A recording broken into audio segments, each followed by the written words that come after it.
तो ध्यान रख लो बेटियों, अपने घर में सुरक्षा शांति के लिए दीपक जलाओ बढ़िया, जिनकी शक्ति है वो अखंड दिया जलाओ।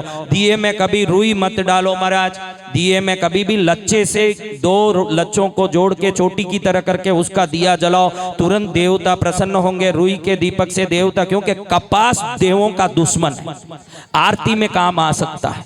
किसमें? हाँ, कपास देवों का दुश्मन है, ध्यान रखना, क्योंकि देवता जरी का उपयोग करते हैं, सिल्क जिसको बोलते हैं ना, कपास का नहीं। तो सिल्क, अभी रेशमी डोरे की बत्ती बनाए, इतनी ताकत आप में नहीं हो तो लच्छे की बना सकते हो, बाकी तो रेशमी डोरे की बननी चाहिए बत्ती। रेशमी डोरे में अगर बत्ती बन जाए और दिया जले। आपको बताऊं कि कमल का फूल यहाँ खिलता होगा, वो असली कमल ये नहीं जो ये लाल आ रहे हैं, असली कमल के नाल के डंडे में जो रुई निकलता है उसको कमल नाल की रुई बोलते हैं। क्या बोलते हैं?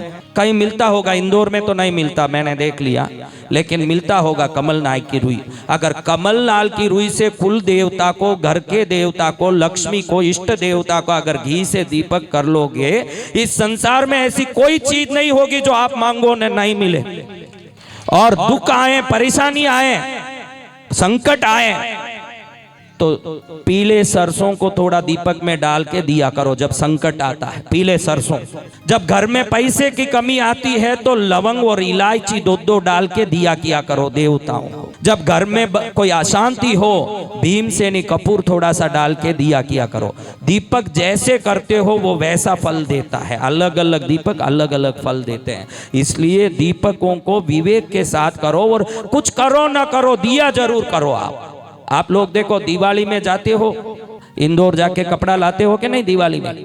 तो अपने लिए साड़ी लाई महाराज, बच्चे के लिए टी शर्ट जीन्स पैंट लाया, बच्ची के लिए चूड़ीदार लाए महाराज, पति के लिए जिब्बा कुर्ता। घर में जो देवता बैठा है उनके लिए एक लंगोट जितना भी कोई कपड़ा नहीं ला महाराज, वो सब पुराने में ऐसे ही बैठे। हम दिवाली में नए नए ड्रेस पहन के नाचे के दिवाली आ गई, दिवाली आ गई। जिसके दिवाली में पहले भगवान का याद नहीं आवे उसका दिवाली होली है, और जो भगवान को पूज के फिर अपना काम करे उसका होली भी दिवाली है, ध्यान रखो महाराज।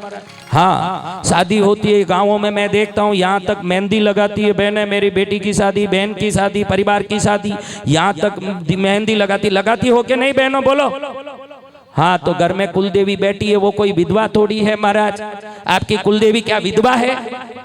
तो पहले मेहंदी, जैसे ही मेहंदी को पानी में डाल के मिला के बनाते हो, पहले उस कटोरे को कुलदेवी के पास रखो और बोलो कि पहली मेहंदी तू लगा, फिर उसको उठा के अपने हाथ में लगाओ, सदा अखंड सौभाग्यवती रहोगी, कभी कोई कमी नहीं आएगा। वो तो देखती रहती है कि मेरा हाथ फीका है नहीं, इसका हाथ लाल है, इसीलिए आपके पतियों के एक्सीडेंट होते हैं, नुकसान होते हैं, दुख होता है। देवी कुपित होती है कि मेरा हाथ फीका रख के ये लोग मजा उड़ा रही है। जब देवताओं को घर लाए हो तो उनकी सेवा कैसी हो ये ज्ञान लो, और जिस दिन ये सेवा का ज्ञान तुम में आ जाएगा, संसार में कई गुलाम बन के किसी के पीछे जाने की नौबत नहीं आएगी, जीवन में मजा ही मजा होगा।